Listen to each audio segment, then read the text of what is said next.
These days, you're no one if people can see your face. Yep, you have to strap one of these to your eyes in order to hang with me.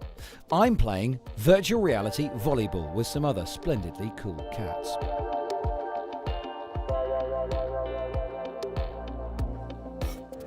Loads of companies are experimenting with immersive VR experiences these days. It's not just video games either.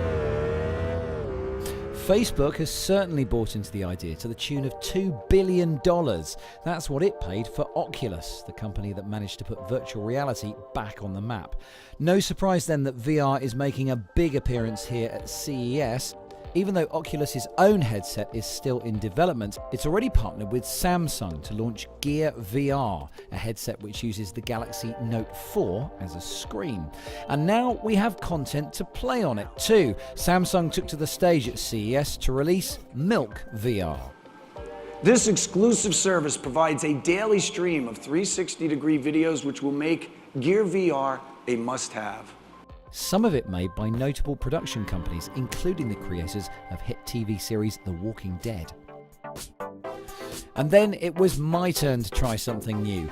Oculus sneaked me into a cubicle and strapped me into its latest prototype experience, something called Crescent Bay. This updated headset has higher resolution and the system tracks my movements so I can check out my virtual environment from all angles. However I move, the video really does adapt to my position so I can dodge the rocks and get down and go underneath them. It also now comes with surround sound. As you turn and move, the sounds appear to stay put in space. A robot arm is conducting an orchestra. It's nice, isn't it? It's certainly the best Oculus demo that I've seen, but when will anyone else be able to see it?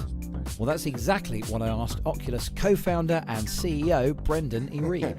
That is the big question, and we're still really working on it. Give me the big answer. The big answer is yes, it will be on sale at some point in the near future. Good. Well, thanks for resolving that. We don't have finally. a date yet, but this is the feature prototype that we believe is at the quality level that consumers need. It's that minimum kind of quality bar. In this prototype, you can no longer focus in on those pixels in front of you. Can. Well, I can see the dots. I can see the dots. You can see the dots. I was looking at a screen. It's kind of a grainy experience, Yes. but you're not. It's much harder to focus in on the screen door than it has been in the past. I agree. We want the resolution to go a lot higher. Just to let you know, I'm very hard to please. What kind of things do you think we could be seeing in virtual reality in, I don't know, 5, 10 years' time? One of the big things that we're very excited about that we want to see is face-to-face communications. You and I are sitting here, we're talking to each other, we're looking at each other in the eye. When you talk, I'm subconsciously reading your lips that are matching your audio. There's a lot to it. You have a facial expression, and I know it's you. Sorry about that. In VR, we need to deliver. We want to get to a point where we can deliver that same kind of an experience, face-to-face, looking at each other in the eye, looking around. I want to see potentially everybody in the world being able to jump in and out of virtual reality face-to-face. These headsets are still massive and they're cumbersome. They're more comfortable than they were. They're lighter than they were. But they're still massive You're hard and to cumbersome.